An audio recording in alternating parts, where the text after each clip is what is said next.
Dans ce chapitre, nous découvrons une dimension plus profonde de la foi, non pas une simple croyance théorique, mais une foi agissante, capable de transformer nos circonstances.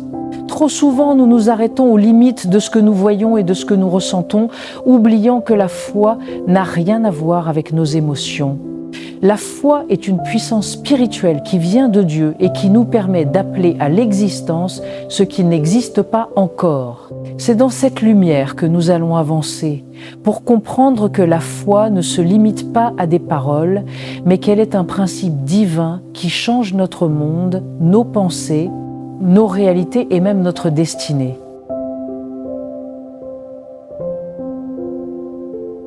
Chapitre 7.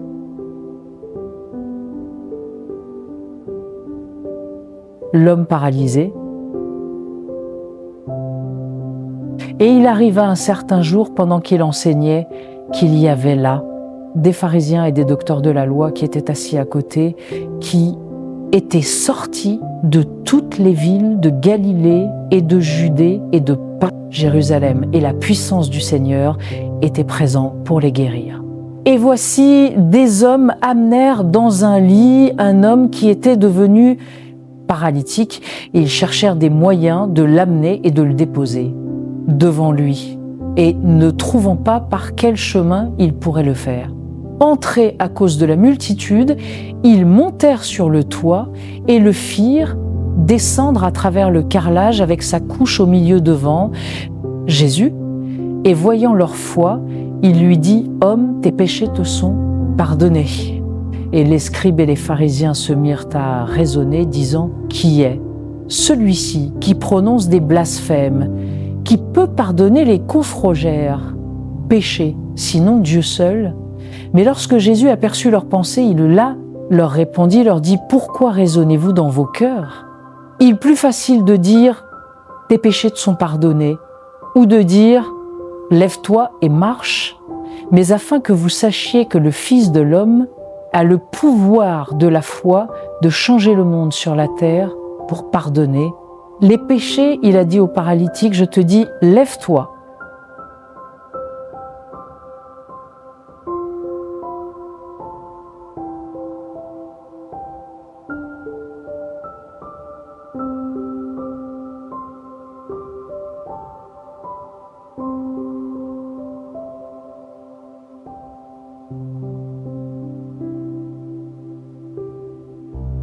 Et va dans ta maison. Et aussitôt, il se leva devant eux et prit ce sur quoi il était couché et s'en alla dans sa propre maison, glorifiant Dieu.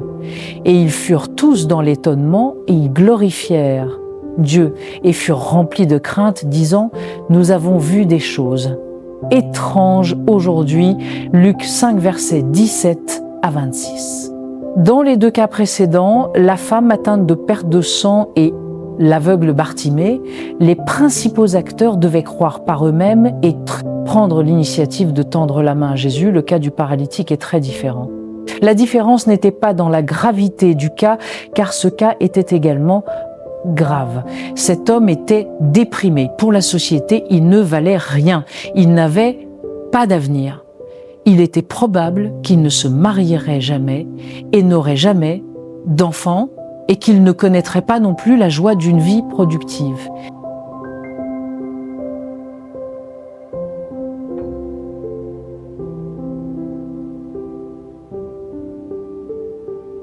Il était condamné à rester un objet de pitié.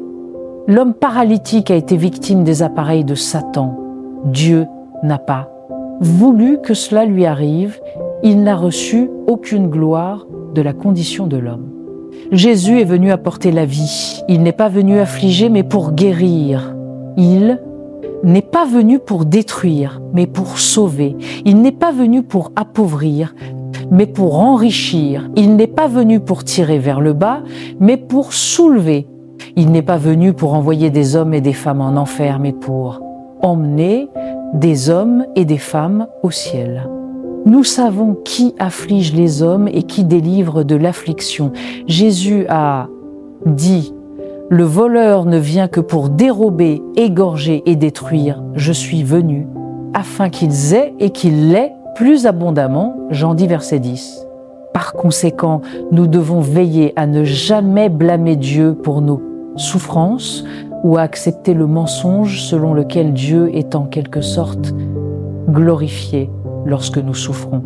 Sa parole déclare « Tout don bon et tout don parfait vient d'en haut et descend du Père des Lumières, chez qui il n'y a ni variation, ni ombre de changement. » Jacques 1, verset 17.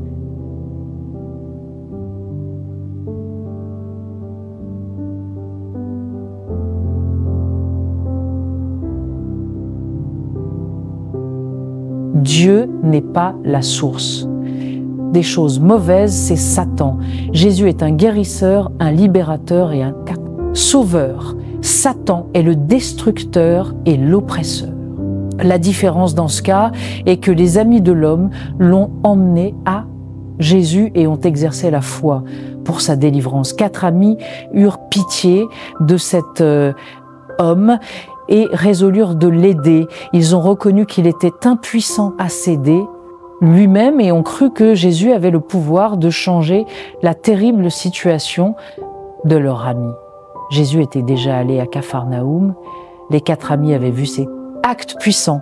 Alors, ils ont pris les choses en main en prenant physiquement l'homme, en soulevant chacun un coin de son lit et en partant avec lui à la recherche de Jésus. Nous ne savons pas quel temps il faisait ce jour-là, mais cela n'avait pas d'importance pour ces hommes. Beau temps, mauvais temps, ils avaient décidé d'aider leur ami. Nous ne savons pas non plus jusqu'où ils devaient le porter.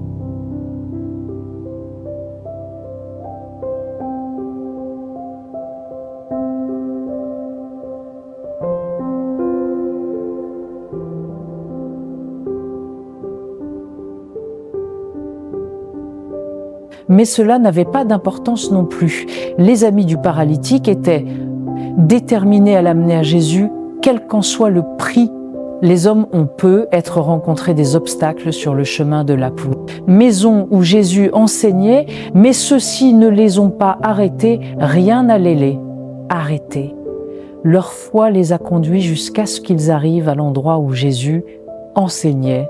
Lorsqu'ils arrivèrent à la maison et virent la foule nombreuse qui s'était rassemblés pour entendre le rabbin de Galilée, les choses se compliquèrent. Les 4 hommes n'ont trouvé aucun moyen de pénétrer à l'intérieur avec leur cargaison humaine. Les gens se tenaient autour de l'extérieur de la maison à la porte et aux fenêtres. Chaque espace disponible a été pris, il n'y avait aucun moyen de passer. Nous ne savons pas combien de temps les hommes ont attendu, espérant avoir un tour pour entrer. Nous ne savons pas non plus combien de fois ils ont essayé de se frayer un chemin à travers la foule seulement pour être repoussés par d'autres tout aussi désireux de se rapprocher du Maître. Ce que nous savons, c'est qu'ils n'ont pas abandonné, qu'ils n'ont pas reculé et qu'ils n'ont pas perdu espoir. Ils ne pouvaient tout simplement pas décevoir leur ami. Ils ont dû chercher une autre voie. La pensée qui est finalement venue aux amis persévérants a choqué certains individus conservatifs. Cela semble être une solution radicale au problème. Ils décidèrent de porter l'homme sur le toit pour faire un trou dans les tuiles et de le descendre vers Jésus. C'est radical. Y avait-il un escalier menant au toit? Possible, mais pas certain. Parfois, il y avait un escalier menant au toit des maisons du 1er siècle en Palestine, mais pas toujours. Surtout avec un toit en tuiles, il n'y avait souvent pas d'escalier. Alors comment ces hommes et leurs amis malades sont-ils montés sur le toit? Nous ne savons pas. Le fait important est qu'ils ont élaboré un plan et qu'ils ont réussi à l'accomplir. Seraient-ils capables de faire monter l'homme sur son lit jusqu'au toit? Ils étaient déterminés à faire de leur mieux. Pourraient-ils faire un trou assez grand pour le faire passer? Ils croyaient qu'ils le pouvaient. Auraient-ils de sérieux ennuis avec le propriétaire de la maison pour avoir fait une telle chose? Ils croyaient que quelqu'un avait ouvert sa maison à Jésus. Il était prêt à faire n'importe quel sacrifice pour voir les gens recevoir l'amour et les bénédictions. de Jésus, même si le propriétaire était irrité par leurs actions, les 4 hommes étaient prêts à rester derrière et à réparer le toit, si cela signifiait que leur ami serait guéri.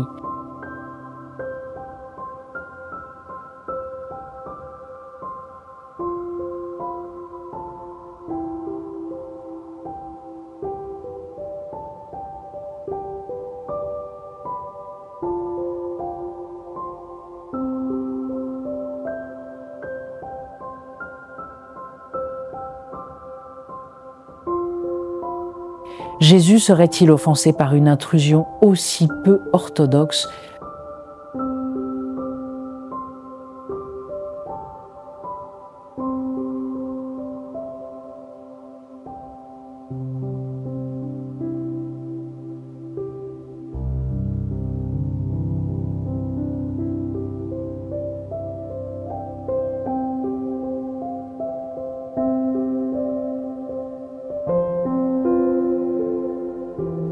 Son enseignement, il croyait que Jésus serait heureux d'aider l'homme s'il pouvait seulement le faire entrer dans sa présence divine. Ils ont dû essayer et ils ont réussi. Nous ne savons pas combien de temps. Il a fallu à ses amis dévoués pour monter le lit avec les malades sur le toit ou pour faire le trou dans le toit au-dessus de l'endroit où Jésus se tenait. Nous ne savons pas non plus combien pesait le paralytique ou le système que les hommes utilisaient pour abaisser leur ami en présence de Jésus. Ils se sont sans doute demandé s'ils laisseraient tomber leur ami et le tueraient à un moment donné de leur plan. Ces pensées et ces peurs et bien d'autres suscitées par... Et l'ennemi emplissait très probablement l'esprit des 4 amis alors qu'il exécutaient chaque nouvelle étape. Pourtant, rien ne les a arrêtés. Ils ont agi avec foi. Ils auraient la force nécessaire. Ils réussiraient. Ils ne pouvaient pas penser à l'échec. Beaucoup étaient en jeu, bien que les doutes aient dû les tourmenter, leur foi les a poussés à continuer. Il ne fait aucun doute que le bruit de l'arrachement d'une partie du toit a dû créer une certaine agitation alors que Jésus essayait d'enseigner à l'intérieur de la maison. Comme c'est encore gênant, les 4 amis ont mis de côté toute leur fierté pour accomplir leur objectif. Peu être les docteurs de la loi présents murmuraient-ils leur désapprobation lorsque des débris tombaient dans la maison, reprochant aux hommes d'être en désordre, d'aller trop loin, de se ridiculiser. Pourtant, les hommes ont continué. À ce stade, ils ne se souciaient pas de ce que les autres pensaient d'eux. Ils avaient un travail à faire. Ils étaient sûrs que Dieu avait mis ce but dans leur cœur et ils étaient déterminés à ne laisser rien ni personne les empêcher d'accomplir son désir. Quoi que les autres aient pu penser de ces hommes, leurs actions n'ont pas dérangé Jésus. Il était content quand il les a vus. Sa réaction a étonné tout le monde.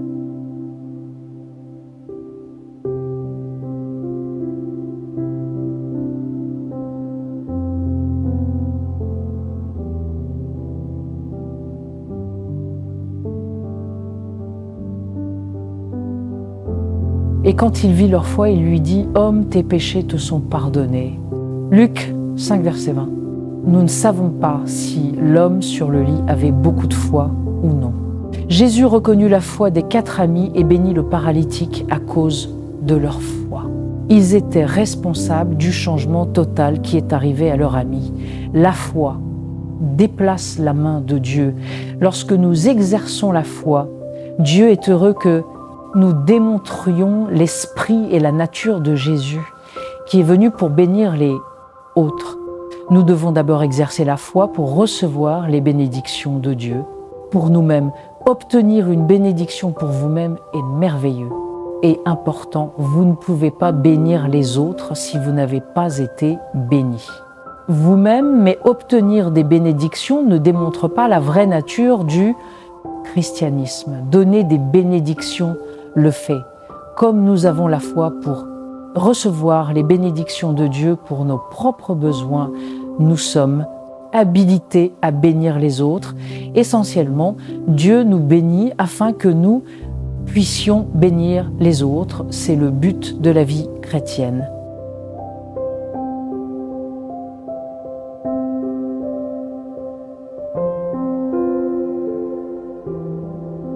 La foi traduite en bénédiction a le pouvoir de changer notre monde. Encore une fois, la foi personnelle pour aller au ciel est merveilleuse et importante. Nous ne voulons manquer le ciel pour aucune raison, mais Dieu veut nous donner une plus grande foi qui nous permettra d'emmener beaucoup de gens avec nous sur le chemin de la gloire. Le besoin le plus urgent du paralytique semblait être la guérison physique, mais Jésus a également vu les besoins de l'âme de l'homme. C'est la voix de Dieu. Quand il touche votre corps, il touche aussi votre âme. Ainsi, les toutes. Premières paroles que Jésus a dites à l'homme ont révélé son souci pour le Jésus. Besoin plus profond de l'homme, homme, tes péchés te sont pardonnés, Luc 5, verset 20b. Jésus savait que les amis du paralytique avaient fait un effort louable pour amener leur ami à lui, non seulement pour le voir guéri dans son corps, mais aussi pour le voir recevoir le salut et la vie éternelle. Jésus a honoré leur foi en offrant aux paralytiques le plus grand miracle du pardon des péchés. Les efforts de 4 hommes ont permis à un ami d'être sauvé d'une vie d'inutilité, d'être ramené à une vie de victoire et de normalité et d'être couronné du don du salut. La foi des amis a fourni l'occasion de ces miracles, mais à la furtrebita Girdalnugeia. Fin, l'homme a dû croire par lui-même. Vous ne pouvez pas tout faire pour une autre personne. En fin de compte, cette personne doit faire un effort pour s'aider elle-même. Il doit choisir de croire et d'accepter la volonté de Dieu pour sa propre vie, parce que vous ne pouvez forcer personne à être sauvé. Vous ne pouvez pas l'entraîner au paradis.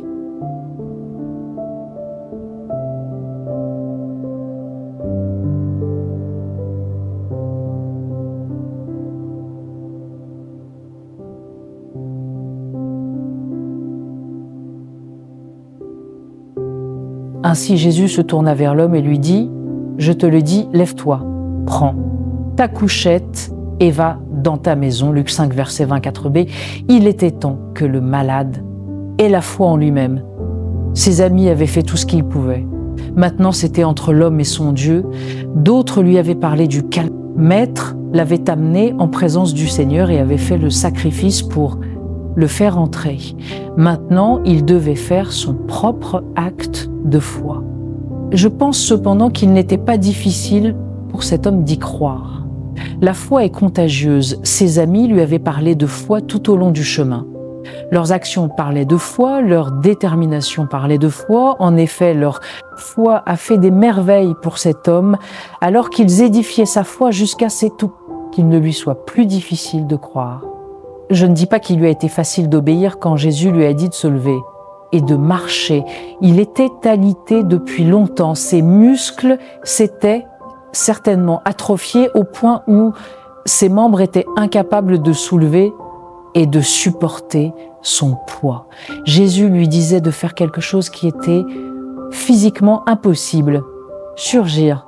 S'il avait pu se lever tout seul, il n'aurait pas eu besoin des 4 hommes. Pour l'y porter, surgir, s'il avait pu marcher, il l'aurait fait.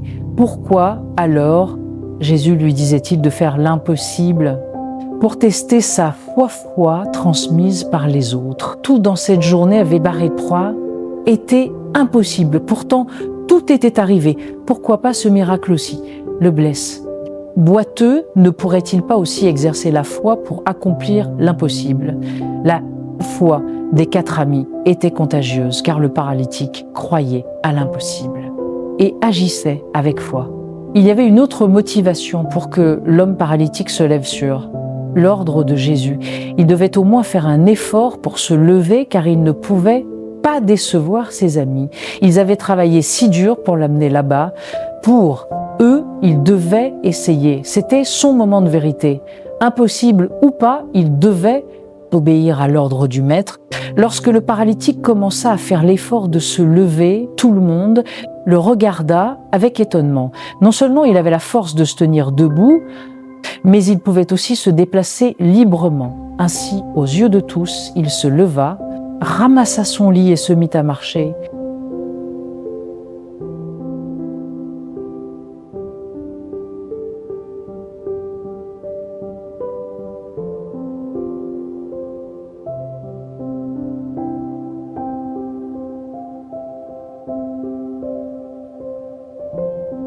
Quel homme heureux et reconnaissant!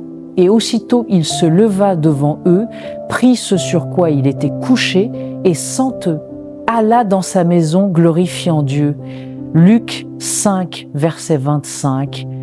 Votre maladie ne glorifie pas Dieu, votre doute et votre peur ne glorifient pas Dieu, votre pauvreté et votre affliction ne glorifient pas Dieu. Dieu est glorifié quand vous faites bien, il est glorifié quand vous êtes bénis, et ils furent tous émerveillés, et ils glorifièrent Dieu et furent remplis de crainte.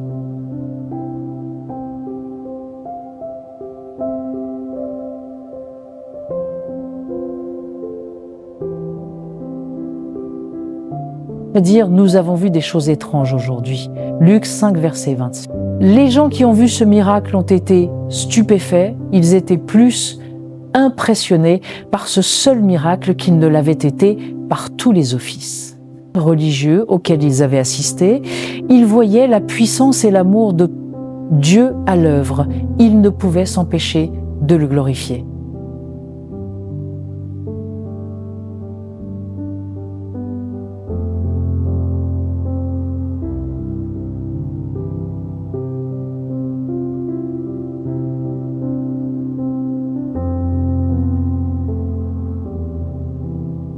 La foi fait boule de neige et bénit de nombreuses personnes dans le processus. Par conséquent, ne minimisons jamais ce que nous pouvons faire pour amener les gens à Jésus.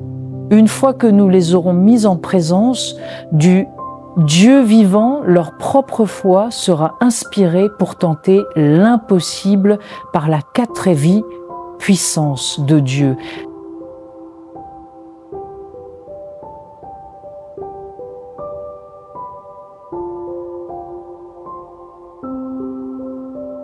Ainsi, nous, comme les 4 amis, devons constamment vivre par la foi, refusant d'abandonner quelles que soient les circonstances auxquelles nous sommes confrontés. Dieu sera touché par notre foi, beaucoup le glorifieront pour ses bénédictions.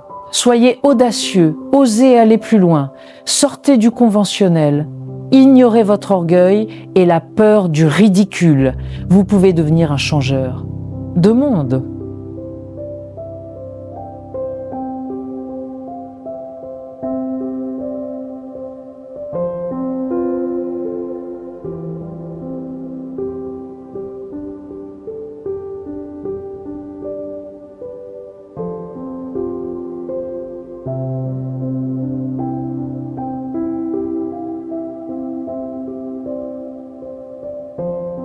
En terminant ce chapitre, nous retenons que la foi n'est pas une option pour le croyant, mais une nécessité.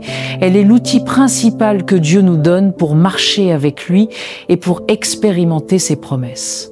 Avec la foi, nous pouvons défier l'impossible, traverser les épreuves et voir la gloire de Dieu se manifester dans nos vies.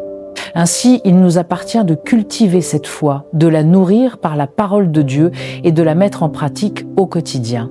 Car une foi vivante n'est pas seulement celle qui confesse, mais celle qui agit, qui persévère et qui transforme.